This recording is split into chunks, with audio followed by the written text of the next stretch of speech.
राम। भक्ति तथा ज्ञान के प्रकाशक आचार्य, भाग 23। भक्तों, आज हम श्री माया दर्श मार्कंडे जी का चरित्र श्रवण करेंगे। मार्कंडे मुनि महर्षि मृकंडू के पुत्र थे। इन्होंने भृगुकुल में जन्म लिया और यज्ञोपवीत संस्कार के हो जाने पर ये ब्रह्मचर्य व्रत को धारण करके वेद अध्ययन करने लगे। वेद पारंगत होकर ये तप और स्वाध्याय में लग गए। ये ब्रह्मचारी वेश में ही रहकर अग्नि, सूर्य, गुरु, ब्राह्मण और आत्मा में श्री हरि का पूजन करने लगे। प्रातः काल और सायंकाल ये भिक्षा मांग कर लाते और गुरु को अर्पण करते, और गुरु की आज्ञा मिलने पर मौन होकर एक समय भोजन करते। गुरु की आज्ञा ना मिलने पर ये किसी किसी दिन निराहार भी रह जाते थे। तो इस प्रकार मार्कंडे मुनि जी ने 10 करोड़ वर्ष पर्यंत श्री हरि की आराधना करके दुर्जय काल को भी जीत लिया। उनके इस प्रकार मृत्यु को जीत लेने पर ब्रह्मा, शिव, भृगु, दक्ष और नारद आदि को बड़ा आश्चर्य हुआ। अब इस प्रकार नैष्ठिक ब्रह्मचर्य व्रत धारण करके और इंद्रियों के ऊपर विजय प्राप्त करके अपने अंतःकरण को राग आदि दोषों से रहित करके भगवान अधोक्षज श्री हरि का ध्यान करते हुए मुनि को 6 मनवंतर यानी करीब करीब 1704 युगों की जो चौकड़ी होती है, इस इतना बड़ा काल बीत गया। वैवस्वत नाम के 7वें मनवंतर में पुरंदर नाम के इंद्र ने इनसे उनको इनसे भय हुआ कि कहीं ये मेरे पद को न छीन ले। तो इनके तप में विघ्न डालने का उन्होंने निश्चय किया। अब इसमें इंद्र ने उन्हें तप से डिगाने के लिए गंधर्व भेजे, अप्सरा, कामदेव, वसंत ऋतु, मलयानल तथा लोभ और मद को भेजा। अब ये लोग हिमालय के उत्तर की ओर पुष्पभद्रा नदी के तट पर अवस्थित मुनि मार्कंडे जी के आश्रम में पहुंचे, और ये सभी लोग मिलकर के मुनि के ध्यान को भंग करने की चेष्टा करने लगे। लेकिन इन सबके प्रयत्न भाग्यहीन के उद्योग की तरह उसी उसी तरह समझो कि निष्फल हो गए कि जैसे ही उन तेजस्वी मुनि के तेज से ये उसी तरह निष्फल हो गए जैसे किसी के तेज से या अग्नि से कोई चीज भस्म हो जाती है। तो उनके तेज से ये लोग जलने लगे। अंततः जिस प्रकार किसी विषधर सर्प को छोड़कर बालक भय से पीछे हट जाते हैं, उसी तरह ये इंद्रदूत निराश होकर वहां से लौट गए। इंद्र ने उन सबको हतप्रभ और मलान मुख देखकर उनसे उनके ब्रह्म ऋषि का प्रभाव सुनकर बहुत उनको विस्मय हुआ इंद्र को। अब ऋषि के तप से प्रसन्न होकर भगवान श्री हरि उन पर अनुग्रह करने के लिए नर नारायण के रूप में उनके सामने प्रकट हुए। उन तपोमूर्ति ऋषि प्रवरों को देखते ही मुनि उनके चरणों में लौट गए और उनकी स्तुति करने लगे। भगवान नारायण बोले, हे ऋषि श्रेष्ठ, तुम्हारी निर्दोष भक्ति से हम अत्यंत प्रसन्न हुए, अतः तुम हमसे इच्छित वर मांग लो। ऋषि बोले, भगवान, आपने कृपा करके मुझे अपने सुर मुनि दुर्लभ दर्शन से कृतार्थ किया है, इससे बढ़कर मैं कौन सा वर आपसे मांगू। फिर भी मेरी इच्छा है कि जिस प्रकार आपकी माया ये सत वस्तु भेद युक्त प्रतीत होती है, उस माया को मैं देखना चाहता हूं। नर नारायण ने कहा, तथास्तु। और ऐसा बोलकर नर नारायण बद्रिका आश्रम को चले गए। अब इधर मार्कंडे ऋषि सोचते हुए रह गए कि उस माया का दर्शन मुझे कब होगा। अपने ही आश्रम में रहकर अग्नि, सूर्य, चंद्रमा, जल, भूमि, वायु, आकाश और आत्मा में तथा अन्यत्र सब जगह सर्वव्यापी श्री हरि का ध्यान करते हुए मानसिक उपचारों से उनका वो पूजन करने लगे। एक बार सायंकाल का समय हुआ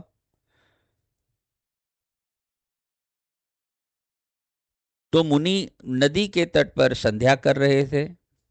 तो इतने में उन्होंने देखा कि अकस्मात वायु बहुत जोर से चलने लगी। उस प्रचंड वायु के साथ ही आकाश में भयानक मेघ घुमड़ घुमड़ कर आए और उनमें बिजली की चमक के साथ कड़कड़ाहट का शब्द होने लगा। अब देखते देखते मूसलाधार वृष्टि भी शुरू हो गई। इधर चारों समुद्र बड़े प्रचंड वेग के साथ भूमंडल को ग्रास करते हुए दिखाई दिए और बात ही बात में सर्वत्र जल ही जल हो गया। सप्तद्वीप, नौखंड और सप्त कुलाचलों सहित समस्त पृथ्वी मंडल ही नहीं अपितु आकाश, स्वर्ग, तारागण और दिशाओं सहित सारी त्रिलोकी समझ लो जलमग्न हो गई। उस अनंत महारणव में अकेले मार्कंडे जी ही रह गए। अब वे जटाओं को बिखेर कर बावले और अंधे के समान इधर उधर भटकने लगे। बड़े बड़े मगरमच्छ उनकी देह को नोचने लगे और वायु के प्रबल झकोरों से और उत्ताल तरंगों के थपेड़ों से उनका शरीर जर्जर हो गया। इधर भूख प्यास उनको अलग सताने लगी। सर्वत्र घोर अंधकार छा जाने के कारण उन्हें कुछ भी नहीं सूझ रहा था। कभी तो उनको शोक होता, कभी मोह होता, कभी उनको सुख की अनुभूति होती और कभी मृत्यु के समान उनको कष्ट होता। इस तरह भगवान विष्णु की माया से मोहित हुए मुनि को उस समुद्र में भ्रमण करते करते एक शंख वर्ष बीत गए। इस बीच में उस महान जलराशि के किसी कोने में पृथ्वी का कुछ भाग दिखाई देने लगा और उस पर फलों और पत्तों से लदा हुआ वटवृक्ष यानी बरगद, उसका एक छोटा सा पौधा दिखाई दिया। साथ ही उसके ईशान कोण के शाखा में एक परनुट यानी दोने में सोया हुआ एक तेजस्वी बालक दिखाई पड़ा। उसके प्रकाश से सभी दिशाएं आलोकित हो उठी। उसका मरकत मणि के सदृश श्याम वर्ण शोभायमान मुखमंडल, शंख के समान बल पड़ी हुई ग्रीवा और विशाल वक्षस्थल, सुंदर नासिका और धनुष के समान भौहें ये मन को मोह लेती थी। और उसके दोनों कानों में दाड़िम के फूल खोसे हुए थे। वह अपने सुंदर हाथों से अपना चरण पकड़कर उसका अंगूठा चूस रहा था। उस मनोहर मूर्ति बालक को देखकर मुनि को बड़ा आश्चर्य हुआ। उसके दर्शन मात्र से उनकी सारी व्यथा दूर हो गई और आनंद के मारे उनको रोमांच हो गया।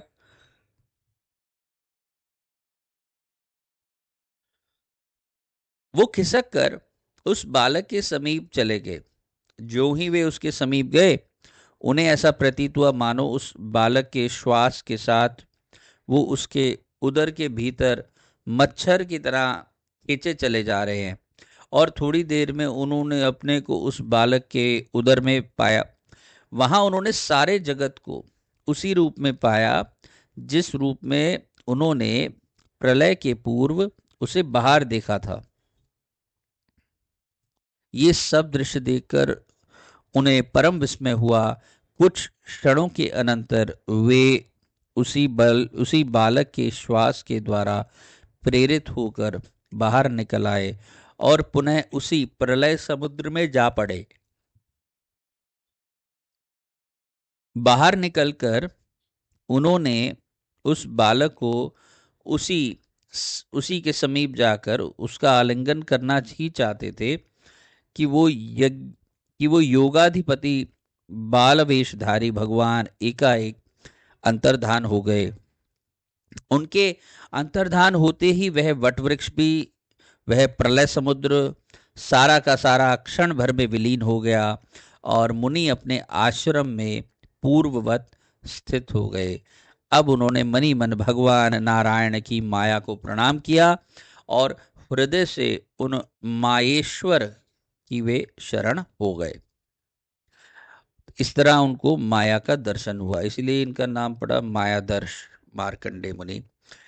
अब एक अलग प्रसंग ऐसा है कि एक समय मुनि समाधि लगा करके अपने आश्रम में बैठे थे, तो इतने में देवादिदेव भगवान शंकर जगत जननी पार्वती जी के साथ नंदी पर सवार होकर आकाश मार्ग से उधर की ओर निकले। तो मुनि को शांत भाव से बैठे देखकर पार्वती जी भगवान शंकर से बोली, भगवान, ये कोई महातेजस्वी महातपस्वी मुनि मालूम होते हैं, इन्हें सिद्धि प्रदान कीजिए, क्योंकि सारी तपस्याओं को सिद्ध करने वाले तो आप ही हैं।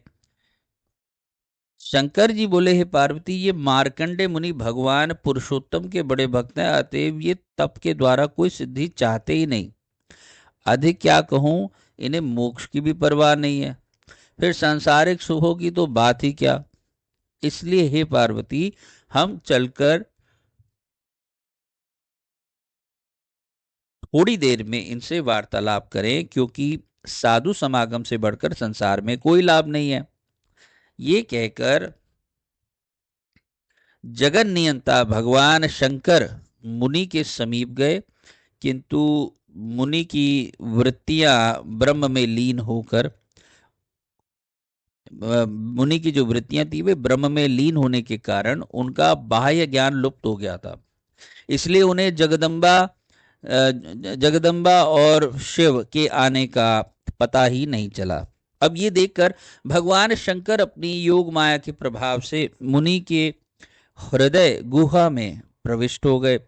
मुनि ने देखा कि उनके हृदय में एकाएक एक पीली जटाओं वाली त्रिशूल, धनुष, बाण और ढाल तलवार से सुसज्जित, शरीर में व्याघ्र चर्म लपेटे, रुद्राक्ष माला, डमरू, नरकपाल और फरसा धारण किए, 3 नेत्र से और 10 भुजाओं वाली मूर्ति प्रकट हो गई है। इस विकराल मूर्ति को हृदय स्थित देखकर मुनि को बड़ा आश्चर्य हुआ और इसी आश्चर्य में उनकी समाधि टूट गई।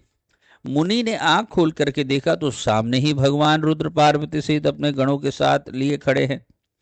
तो मुनि ने उन्हें साष्टांग प्रणाम किया और पार्वती सहित उनकी भक्ति पूर्वक पूजा की। उनकी पूजा से प्रसन्न होकर भगवान शंकर बोले, हे मुने, हम तुम्हारी भक्ति से बहुत प्रसन्न है, अतः हमसे इच्छित वर मांगो।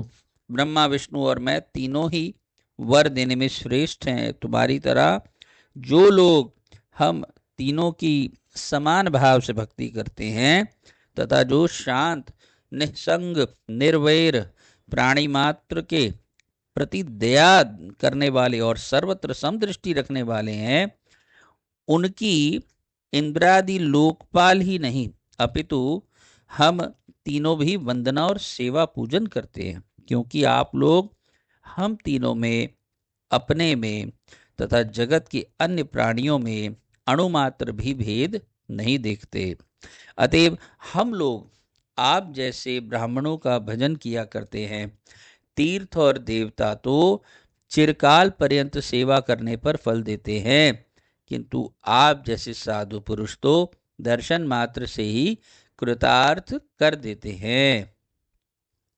अब जो तुम्हारी भांति चित्त को एकाग्र करके तप, स्वाध्याय और संयम में रहते हैं, उन ब्राह्मणों को हम सदा नमस्कार किया करते हैं। आप सदृश महानुभावों के दर्शन अथवा नाम सुनने मात्र से ही महापातक की और चांडाल भी शुद्ध हो जाते हैं। फिर जिन्हें आप लोगों के साथ संभाषण आदि का सौभाग्य प्राप्त होता है, उनकी तो बात ही क्या है। भगवान शंकर ने के इन वचनों को सुनकर ऋषि गदगद हो गए। वे बोले, भगवान, मैं तो आपके दर्शन मात्र से कृतार्थ हो गया और मैं क्या वरदान मांगू। तथापि आपसे मेरी ये प्रार्थना है कि मेरी भगवान अच्युत और उनके भक्तों में तथा आप में अनन्य भक्ति हो। शंकर जी बोले, हे विप्रवर, तुम्हारी यह अभिलाषा पूर्ण हो। इस कल्प के अंत तक तुम्हारी कीर्ति अटल रहेगी और तुम अजर अमर होकर रहोगे। तुम्हें त्रिकाल विषय ज्ञान, विज्ञान, वैराग्य और पुराणों का आचार्यत्व प्राप्त होगा। ये कहकर भगवान शंकर जी वहां से चले गए और महामुनि मार्कंडेय जी योग का महान सामर्थ्य तथा भगवान जनार्दन की एकांत भक्ति को प्राप्त कर भूलोक में विचरने लगे। और अब भी वे निरंतर उसी प्रकार विचरते हैं। वे इस लोक में चिरंजीवियों में से एक हैं, तो उनका नाम भी चिरंजीवी हुआ। तो बृहन नारदीय पुराण के अनुसार महर्षि मृकंडू के तप से प्रसन्न होकर भगवान नारायण ने ही पुत्र रूप में उनके यहाँ जन्म लिया था। यानी मार्कंडे जी कौन है? वे भगवान विष्णु के ही समझो अवतार हैं या अंश हैं। तो अगले भाग में हम श्री कश्यप जी का चरित्र श्रवण करेंगे। और लेकिन उससे पहले, इसको कंक्लूड करने से पहले एक दो बातें मन में आए कि हम बहुत दूतों की बात सुनते हैं और हमारे मस्तिष्क में सबसे पहला नाम कोई दूत का आता तो यमदूत ही आता है। तो यमदूत से भी अगर कोई समझो कि कोई खतरनाक कोई दूत है तो वो इंद्रदूत है। जैसे कि इस प्रसंग में हमने सुना कि इंद्र ने अपने दूतों को इकट्ठे ही भेज दिया। गंधर्व भेज दिया, अप्सरा भेज दी, कामदेव भेज दिया, वसंत ऋतु भेज दी। लोभ और मद भी, अगर आपके मन में लोभ और मद आ रहा है, काम क्रोध काम और लोभ और मद, तो ये समझो ये इंद्र के द्वारा प्रेरित है, इंद्र के भेजे हुए दूत हैं। खैर, जैसा हमने संतों से सुना है कि आप कोई भी देवी देवता आपका तब तक अनिष्ट नहीं कर सकता है, चाहे वो देवी देवता हो चाहे असुर हो, जब तक कि आप भगवान की शरण में नहीं है।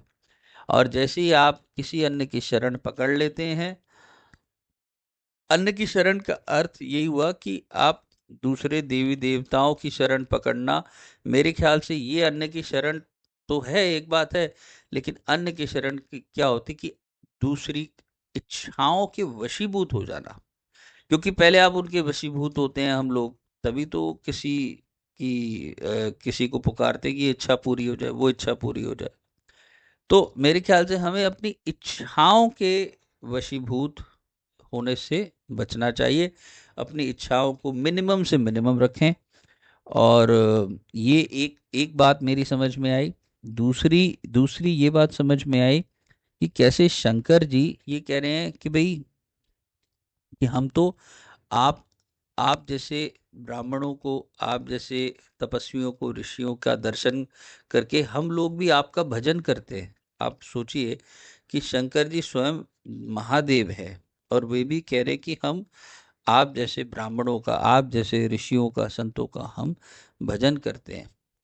तो ये त्याग का महत्व है, कि ये भक्ति का महत्व है, त्याग का महत्व है कि भक्ति के लिए आपने सब कुछ संसार में त्याग करके रखा है। तो उसका आदर देखो बड़े बड़े लोग करते हैं, बड़े बड़े लोग जैसे स्वयं महादेव करते हैं।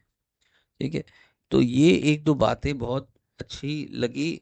और अगले भाग में हम श्री कश्यप जी का चरित्र श्रवण करेंगे। तब तक के लिए वाणी को विश्राम दूंगा।